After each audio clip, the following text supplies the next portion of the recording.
obviously Nick Fuentes has a lot of haters, and there's a lot of what he says that is kind of kooky, but I would be lying if I said that I don't agree with a lot of what he says. That's just the truth of it. And you could say, whoa, but he said this really outrageous thing. He genuinely believes this. And it's like, okay, that's fine. We're not talking about that. If you're going to bring up something that you know is outrageous, what do you think I'm going to sit here and say, oh, actually, no, that is true? It's like, let's all calm down. I hate whenever there's someone who it's like, you bring up their name and everyone starts fucking panicking. It's so cringe. But yeah, he's beating with Tucker Carlson, and he's kind of, I mean, he's become very mainstream as of recent. The past year has done a lot for him to like break out into the mainstream political world. And I think it's mostly because of the Israel-Palestine stuff, right? Where because of what's happening, and a lot of people are very critical of Israel, and he's always been critical of Israel. Now it's kind of become unavoidable, and he's been collaborating with more and more people and stuff like that. So when Tucker Carlson actually ended up sending some shots at him, I was surprised, because I think for a while, a lot of the more mainstream conservatives were trying to act like he doesn't exist, like Charlie Kirk, Tucker Carlson. They're all just trying to like do the thing. It's like Streisand effect, where if you talk about it, it becomes bigger. So they were trying to not do that. But now, you know, he's so big that there is no kind of avoiding it. And I guess they've been having a beef. I'm actually not too clued in on this, but I'm interested. And now they want to gatekeep me out and do this personality attack and say I'm a bitter loser in my basement from Chicago. I'm a kid from Chicago. And they slipped up there because they forgot for 1 second that they're pretending to be the spokesperson for exactly that kind of person.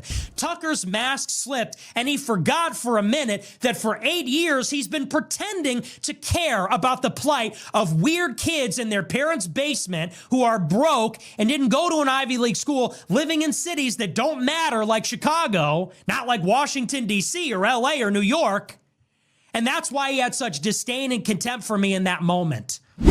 That's interesting. Wasn't Tucker Carlson born to like a really rich family? There's nothing wrong with that at all. I mean, actually, that's kind of the goal, is to become rich so that you can birth your kid into a rich family. But I think that there is a bit of irony when Tucker Carlson does spend a lot of times criticizing the people in power, the elites, yet when Nick Fuentes, who is none of those things, wants to share his opinion, what he's going to get shamed for being not an elite. So criticize the elites, but criticize the people who aren't elites. What does that leave you with? You're kind of in like a Goldilocks moment where what exactly is your just right? I don't know.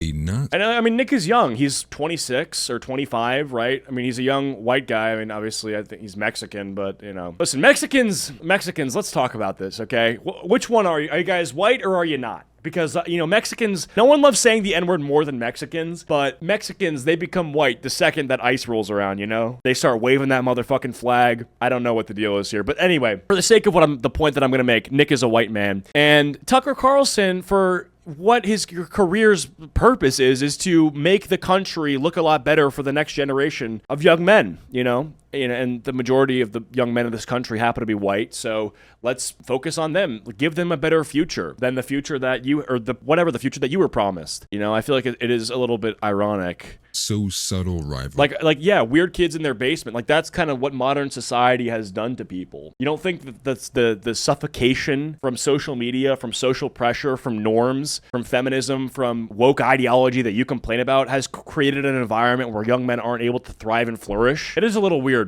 Between Tucker Carlson and Nick Fuentes. Isn't Chris Tyson's kid named Tucker? Yeah, if that's the first thing you thought about when the name Tucker was mentioned, you might have brain rot that I can't cure. It's been happening in the peripheral for years. Finally reached a head last night when Nick Fuentes exploded on Tucker for bad jacketing him and calling him a weird little gay. Is this like alt-right corpse husband? What am I listening to? Kid. Which in short describes the beef between the two, as each has accused the other of being a fed. The comments come from Tucker's latest interview with Candace Owens, who has been on a death spiral after her poorly hashed interview with Nick, which later turned into a series of ratios, with Nick telling Candace exactly how he likes his sandwiches. Both pundits clearly feel... I'm literally shaking right now. How will I ever survive being told to go make you a sandwich? You are really setting an example for real men everywhere. I'm trying my best to calm down and collect myself, but I'm a woman, so give me time. Take all the time you need. Turkey, provolone, lettuce, tomato, please. Easy mayo, thanks. No, I'm sorry. This guy's a fucking comedic genius, bro. I'm sorry, bro. He's so fucking funny. Oh my god. I don't want to hear shit about he doesn't believe the Holocaust happened. His comedic timing's impeccable, okay? I'm sorry if I hurt your feelings. Everyone can see that you're totally not a raging bitch. The thing is, I'm just not myself when I'm hungry. That's what I Oh man. I think he's earned his right to deny the Holocaust, bro. He has. This shit is too funny. Telling Candace exactly how he likes his sandwiches. I'm sorry. It's just like, that is so funny. I just spit water out all over the place. That's not good. That's so funny, though. Both pundits clearly feel threatened by Nick, and you can feel that energy throughout the clip. Here is what they had to say about Nick. That's obvious to me. I've been around a long time. I know it when I see it. Yeah, and I will say I don't understand it. We were very kind to him. Like, I truly, like, we almost said, like, we felt maybe he was a bit lonely. We should invite him back for dinner. Okay, that's just, like, really, bitch? Okay. Listen, I like Candace, but I watched the interview with her and Nick. There's no way that was like, oh, we were so nice to him, bro. We can all watch it. I thought the podcast was going to be about the ongoing war, and you can talk about it, but it's like she was literally just like, you said this back in, like, 2020. You want to explain yourself? Like, oh my god. The whole thing was a bunch of, like, this you, and it wasn't actually, like, a constructive political discussion at all. I mean, that's how good of an experience I had. It's clearly it's and then it was a 180. So it's either A, it's being driven from, like, a little boy insecurity, and he just was so worried that he, like, just went on the attack because he doesn't know how to have normal relations after being banned everywhere. Well, I think there's that could be one element. The angry gay kid thing going on. Yeah. Or it's what you're saying, where he does this, he's lying to everybody and pretending that things are one way when it's not. I can say why is he attacking Joe Kent? It's actually so funny. Tucker Carlson, this is the world of adult politics, ladies and gentlemen. You're gay. No, you're gay. No, you're a Fed. You're a cop. You work for the CIA. It's name calling. It is all fucking name calling. And every now and then, between the name calling, you might talk a little bit about foreign aid. Oh, man. I love it. How do I get in on this, bro? I'd be so good at this. Yo, Pack God, go run for the RNC. Kent, Joe Kent worked as a CIA contractor, paramilitary contractor. He was in the U.S. military for years fighting our neocon wars.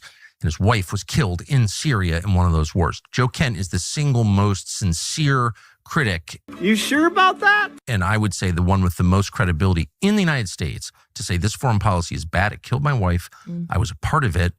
Joe Kent is actually someone the CIA doesn't like at all. Who the fuck is Joe Kent? And for Nick Fuentes, who's like some child from Chicago, to go after him specifically, one congressional seat in Washington State.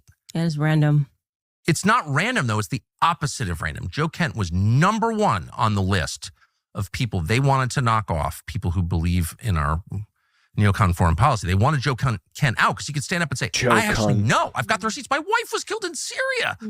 You had to take that guy out. And Nick Fuentes... Sounds like a cartoon mob boss, Joe Kent. Yeah, I don't have the knowledge for this, but I guess he's upset that he criticized this person. I don't know the criticism or who this person is, so... My wife was killed in Syria.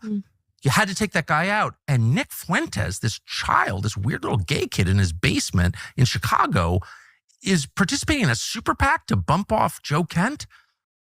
Okay. Really, bitch? We know this person who's been banned everywhere is not part of a super PAC. Like, this is so obviously not. This is, like, very bad faith, I feel like. Again, I don't know the criticism against him, but I know that for a fact. He's not part of any super PAC, or he's not, again, this is, like, ad hom, logical fallacy. I don't care that he called him gay. I care that he's trying to make it seem like that is legit criticism, you know? That it's, like, because he's, like, an upset person who is mad at the world and is emotionally unstable and is flamboyant, that therefore his criticism is stemming from that place, right? That's the issue, is that he's trying to, like, delegitimize the criticism by calling him a fucking gay kid. That's the issue. That's not actually, like, a valid argument. I guess, like, he obviously has added a lot more arguments as part of that. That was some cherry on top. He said that, like, no, this person, he's sincere, his wife died in Syria, and that is true, like, it's a true argument, but I don't know, the rest of us kind of slop. Like, is he actually gay? I don't know. I don't know if there's, like, proof of it or not, but maybe. I mean, here's the problem is that, like, if he was, what do you think, fucking Tucker Carlson actually knows that, or do you think he's just name calling? I've been around this my whole life. Is Joe Kent gay? Who is Tucker Carlson gay? Is everyone just gay? This is what we're doing now. Welcome to politics. Know what that is? It's just an organized effort. Yeah. And he also did the thing that David Duke always did, including to me. Bruh. Which is be like, oh, yeah, it's my friend. And everyone's like, oh, Tucker Carlson's been endorsed by David Duke. I've been making like the anti-racist argument my whole life. Right. Like, I'm not for David Duke. Do I think David Duke is right when he's against affirmative action? You bet I do. But I'm not for David Duke. But David Duke would try to discredit people by hugging them. And that's exactly what Fuentes did. He go. I mean, but he didn't vote for Trump, though. Like, I get what he's trying to say, that if you're someone that you know is a toxin to a political movement, then you can kind of attach yourself to certain things and infect it by having your image be associated with this other thing. Like, I get that. Like, you know, guilt by association is a real thing. And in politics, unfortunately, you have to, you know, choose your friends wisely. And I get that, right? But I don't think that, because if that was true, like, if Nick wanted to sabotage Trump's a re-election, he would have said, I'm voting for Trump, right? But because then more people would say, oh, this outspoken Holocaust denier is voting for Trump, but he actually didn't. He said that I'm not voting for Trump. You shouldn't vote for Trump. So it gave them less ammo to smear Trump with. Not that there isn't, you know, enough, but I don't know. I don't think this is true. I don't think Nick views himself as like a suicide bomber where he can get into somewhere, run in there, explode. Like, I don't agree with that. Was that your meet all Smash, marry, kill Tucker, Nick, and Trump? All right, bro. Can we not? these people show up? Hi, I'm Nick Fuentes. Can I get my picture with you? That's a campaign to destroy credible voices on the right. And Fuentes is part of it. And I know I'm inviting endless trouble by saying this because... Yeah, but it's not true. You know, this is a kid with a lot of spare time, but it's just a fact. And I've seen it a lot. Yeah. And I you can believe me or not, but I know what I'm talking about. I can confirm he's dishonest. I mean, so it's like you use that as your, like, I could not determine what his motives were. And I said, you know what? I don't have time for this. I gave you a fair chance, gave you a fair shake, and you are a fundamentally dishonest human being. You know, there was no reason to do it. If he had not done that show and screamed and yelled, his followers would have been like, oh. Okay, so here's the problem with this, is like for the longest time I've been told, and from what I've seen, this is like totally true, that Nick Fuentes, I mean, you don't need proof to know that he's been banned. That's all true. His YouTube channel's gone. His Twitter was gone for the longest time. He's been debanked. He's been on the no-fly list. Like, all of these things are totally true, right? And so the thing that I struggle to understand is like, why would someone who's as young and has as much of a future as he did give up all of this stuff? There's no like guarantee that he's gonna make it. You know, his life gets turned upside down at such a young age, and I can't help but ask, like, okay, if all of this is true, if all of it is just that he, you know, doesn't believe that he's insincere, I don't know if you ruin your life for something that you don't truly believe in, you know? So maybe you don't like what he talks about. Maybe you think he's too extreme. You think he's a Nazi. Okay, then how is he like insincere in that? That doesn't make sense because he's retarded. So you think that maybe he's retarded, right? But again, you don't think he actually means what he said. Like, again, it doesn't make sense to me that on one hand he's retarded, but on another hand, if he's a retard, then why would you take him seriously? I don't know. It doesn't seem to make sense. I think he's sincere in what he says, meaning like he actually believes what he says, and I don't know. It doesn't seem like a one big gimmick. That was an interesting conversation between two people who agreed some, disagreed some, and like that was it. It was interesting that he got there. He doesn't want to be, and I can tell you that he doesn't want to be anywhere but where he is. He doesn't want to have normal relations, and it did sort of feel, and I said that to him, that he's like responding like this to guy orders he gets lied about so much. Like, I feel like there's so much out there that is true about him that you can say is distasteful and horrible and repugnant. And so why not? Because I feel like people, what's ended up happening is like with what Nick Fuentes says, there has already been a coordinated effort to argue against it and to destroy it and show him as like a villain, that you don't need to lie about him, you know? And I think the reason they're lying is because the truth hasn't quite worked. He's all over Instagram, he's blowing up, and they're like, okay, well, we've said that he's anti-Semitic, and we've said that he's a racist Nazi, and all of the things that he said, we've argued with and we've debunked or whatever. I don't even know half the things he said, to be honest with you. But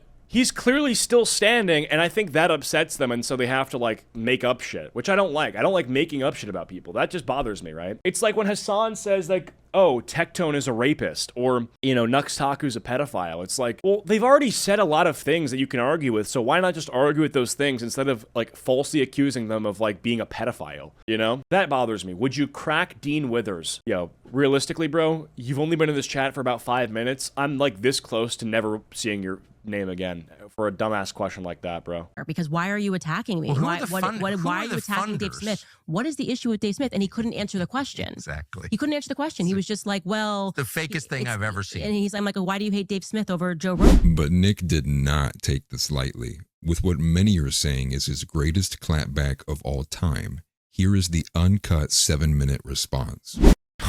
Oh, God. I'm being accused All right, bro, get ready for 7 minutes. All right, lock in. of being the CIA by Peter Thiel's best boys, by Tucker Carlson with his daddy. Tucker Carlson's, and you know what? Here's the other thing. Tucker Carlson said I'm a weird gay kid in the basement. Yeah, and I'm from Chicago. You're right. Huh. Well, okay, you're not right about all of that. Okay. But I wasn't born with Freudian a silver slip, question spoon mark? in my mouth. Tucker Carlson says, I have so many trust funds, I never have to work.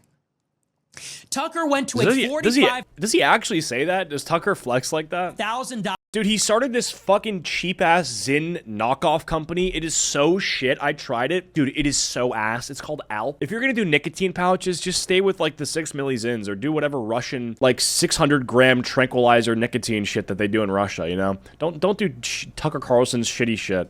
per year private high school, then a $45,000 per year selective Ivy League school in New England. Tucker Carlson's daddy was a Reagan appointee. Really? And then, after years of bragging Is about that being an true? elite, bragging about being so out of touch and so rich, now he's going to be the spokesperson for all the white people. Now he's going to roll up his sleeves. I just like to hunt and fish in my log cabin. I care about Klarna and credit card debt.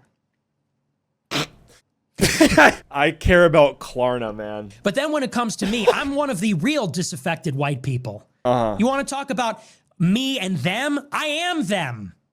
He says Nick Fuentes is leading all of the disaffected young white men. I am a disaffected young white man. I was a precocious, intelligent, young white college student who went to Boston University, who was pro-Trump and red-pilled by Trump and animated by Trump's message of America first. And I asked questions about What is disaffected? It's like when something happens in the world and you're just kind of like done with it and you've gotten numb to it, but it's still like bothering you every single day.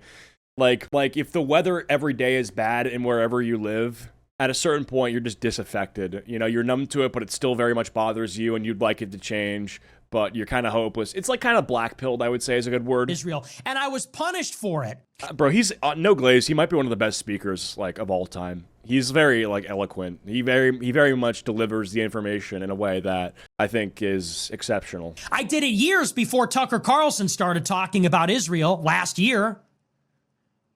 And I sacrificed, and I was targeted by the ADL, by the SPLC, by the federal government, by the conservative movement that both Candace and Tucker were a part of. Candace and Tucker had nothing to say about Israel. That is true. For the anti-censor, that is so true. It's like I hate that as right-wingers. Like, one of the things that I think is the most important thing that the right wing has ever stood for is free speech by far, right? Like I am a person who speaks freely, and if my right to do that was ever jeopardized, I would go and support the side that would protect my right. And it's just kind of crazy that, he has been heavily censored. And I don't know, people were silent about it. A lot of people didn't care. A lot of people, even on the right, were fine with it. I think that shit's whack. Would you pick Death Grips or JPEG Mafia? I don't really listen to either of those, but Death Grips does have a few good songs. Until it became unavoidable last year. Not popular, but unavoidable. And now they want to gatekeep me out and do this personality attack and say I'm a bitter loser in my basement from Chicago. I'm a kid from Chicago. And they slipped up there because they forgot for 1 second that they're pretending to be the spokesperson for exactly that kind of person.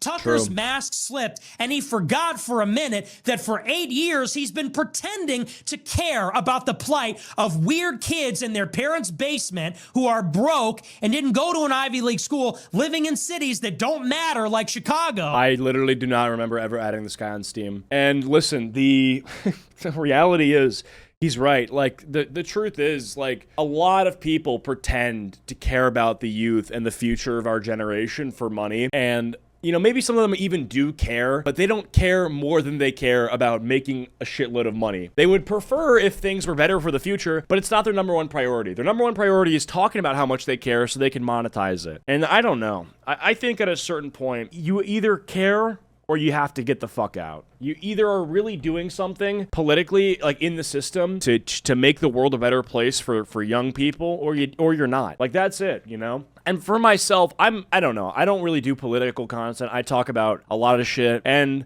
I have political opinions. I think everything that I speak about is in some way or another influenced by my beliefs and stuff, but I don't do political stuff as my main thing. I do a shitload of things. But the people who are mainly political, you need to stop. Like, it has to be, it's all or nothing, and it's time to get serious about it, you know? I don't know that Tucker ever advocated for the weird little guy, though. Maybe I just wasn't aware. Well, I think that it's sort of implicit with what you're doing with politics, where there's one thing there's a clip of him arguing with Ben Shapiro where let me find this clip. Like, look at this, for example. He basically said that there are certain jobs that young people would have be replaced by AI, that there should be like a law in place to stop that from happening because it's so bad or something. Like, take a look at this. If you wake up one morning and you find yourself in a society where 23-year-olds with 4-year college degrees and like initiative who aren't smoking weed every day, if they can't make enough to buy a car, much less a home, much less get married, much less have children, then why should you be surprised when half of them say they prefer socialism? Well, you should not be surprised. I agree to a certain extent. I think that the question is... Now, look, again, Tucker Carlson making a statement. Yeah, so, I mean, I don't want this fucking guy to interject over me here, but basically, he's advocating for young people, like 23-year-olds who have initiative to get a good future, right? To have a society that allows them to flourish. You talk in the book about technology and how it's shifting and taking away jobs from folks. Yes. And you make specific reference to truck driving and the fact that there are going to be these automated cars on the roads. So would you, Tucker Carlson, be in favor of restrictions on the ability of trucking companies to use this sort of technology specifically to, sort of artificially maintain the number of jobs that are available in the trucking industry? Are you joking? In a second. In a second. In other words, if I were president, what I say to DOT, to Department of Transportation, we're not letting driverless trucks on the road, period. Why? Really simple. Driving for a living is the single most common job for high school educated men in the... Yeah, so I mean, this right here is proof that he cares about the future of high school educated men in this country, right? This is basically saying, I care about their job, I care about their flourishing, and he has, both with explicitly and implicitly championed these things as very important, and I think that it's sort of, not like a little bit ironic. Washington, D.C. or L.A. or New York. And that's why he had such disdain and contempt for me in that moment. Right, young people, but I think the little guy is like the everyday Joe. No, because he was basically saying, he was calling Nick Fuentes a child. He was saying he's a child who's weird and he's in his basement. So he was definitely talking about the type of person that he does champion. Between the personality attacks, he's lonely, he's weird, he lives in a basement. I'm sorry, did you guys forget that that's your target audience that you're trying to pander to? Did you forget that for 2 seconds? Yeah, I mean, that's sort of what he literally did pander to that audience with that clip that I just played. And I'm the inauthentic person? I am that person. I am a spokesman for the disaffected white man because I am one, and you two are not. Candace Owens got married to British royalty worth $200 million after meeting him for 2 weeks on Zoom. What the fuck is even that about? What the fuck? After meeting him for 2 weeks on Zoom, what the fuck is even that about? Jesus. And Tucker Carlson's dad ran the CIA's propaganda empire fighting the Soviet Union. He went and fought with the Contras when he was in college. When I was in college, I was doing a webcam show in my friend's dorm room criticizing Israel. So who's the CIA cutout? Who's the inauthentic one? Who's the crazy, hateful one? I would never describe a well-meaning young white person who's trying to get ahead as a weird kid in his basement from Chicago. And what is that supposed to mean? What is wrong with being from Chicago? What is wrong with being weird? What is... Yeah, Chicago catching strays for absolutely no reason. They have good deep dish pizza. I fuck with it. Chicago's like it's cute. The big silver ball, the big marble that you kind of take a photo with. I got no gripes with Chicago. Been there once. Might go back at some point. I don't agree with Tucker on most things, but he is knowledgeable and very funny. Yeah, I mean, listen, respectfully, I've only watched one episode of the Tucker Carlson show. I watched the episode of him and Putin, and then I watched the episode of him and Tim Dillon, because Tim Dillon's very funny. He's my favorite comedian. But I have seen plenty of clips of him. I have the general gist of his program and you know, what he believes and stuff. And so, yeah, this was disappointing. Wrong with living in your basement? That's a lot of people because of the problems you claim to care about. Yeah. Tucker's at Turning Point USA extolling the predatory nature of usury and how it's preventing young white men from getting homes. And then the week after says you're in your mom's basement. So which is it? Yeah. That's kind of, yeah, like literally, how are you supposed to get out of the basement when the world is like so hard to make money in? But to be fair, I mean, Nick, I mean, this guy's a millionaire. Nick is a millionaire. Like, I heard, I don't know if it's a rumor or if it's confirmed, that he received like a $670,000 Bitcoin donation at one point. Listen, he's fucking loaded. He's rich, right? But it is a bit, I mean, I get what he's saying still. Like, the idea of him being in the basement as something worthy of being criticized is ironic when the reality of modern life has made it so that you can't get a fucking home, you know? Care about Klarna and people going into debt to order pizzas and home ownership being impossible? I mean, I'm very lucky, you know. I'm in a position where I can just talk on camera about certain things and try to be exuberant and entertaining, and I get paid for it, right? And so obviously I'll credit myself for having the knowledge and entrepreneurial incentive to like get this shit going. But at the end of the day, like, you know, not everyone can be a streamer. Not everyone can be a YouTuber and sit in front of a fucking camera. Like, I fully get it, you know? XQC was literally flaming someone in a CSGO game for having a shit knife. And then the person responds with, yeah, not all of us can sit on our ass and do nothing all day. Or do you think that's a contemptible, low-status thing to be ridiculed and mocked? Candace's husband has a shitload of millionaire connections, especially in Canada. That's why she has such a hard-on for Canada. Yeah, you guys probably know more about these people than I do, but Candace having access to hundreds of millions is kind of ridiculous. Hundreds of millions of dollars. Hundreds of millions. Not hundreds of thousands, which is already crazy. Access to hundreds of thousands can give you a fucking great life. Hundreds of millions. What do you do with hundreds of millions? Like, that's a different echelon. I don't understand that, man. I mean, it's cool, and I would love to have hundreds of millions, but at a certain point, you know, I have to question someone who has access to hundreds of millions talking to average people. Like, you don't live in the same world. You can't truly talk to people and claim to understand what they're going through. I don't believe it, man. I mean, listen, obviously all of the political candidates are like that. There's no one who comes from poverty who's going to be running for office. Or sorry, who is comes from currently poverty.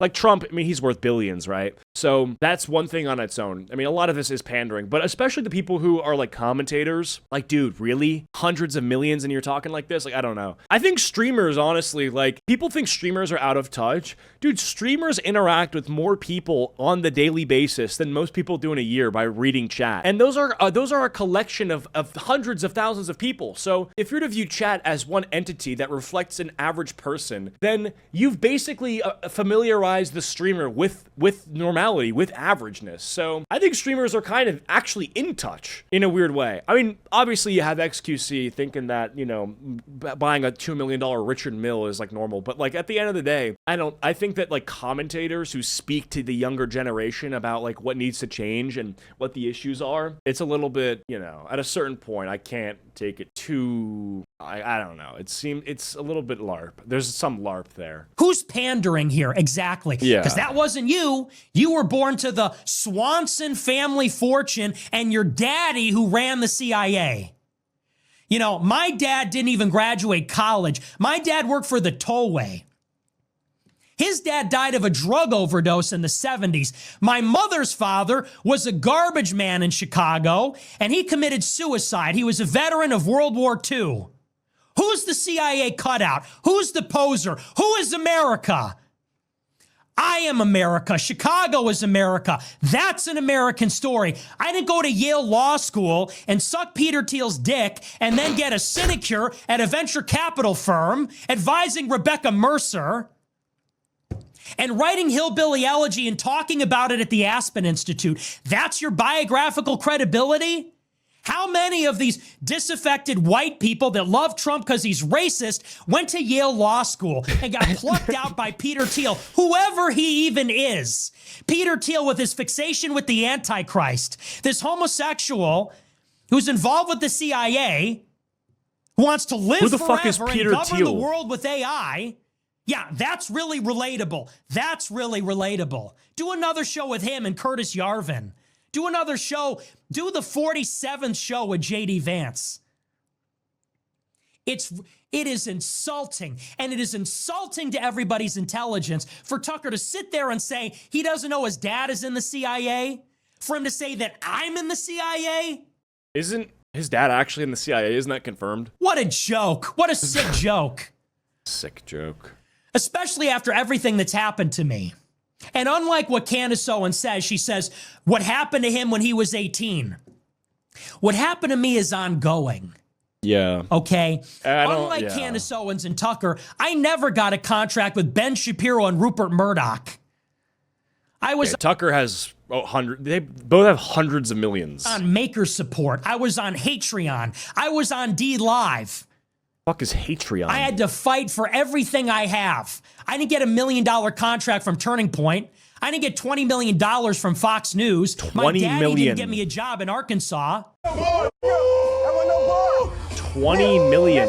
And to add some additional housekeeping, a claim from Tucker that is getting eviscerated online is that he only recently found out his dad was involved with the CIA, and that somehow Nick knew about it before he did. First class clips with the receipts here shows us that is not true at all. Let's see He's this. attacking my dad as a CIA, his dad's in the CIA or whatever. And I'm like, well, that's no, untrue.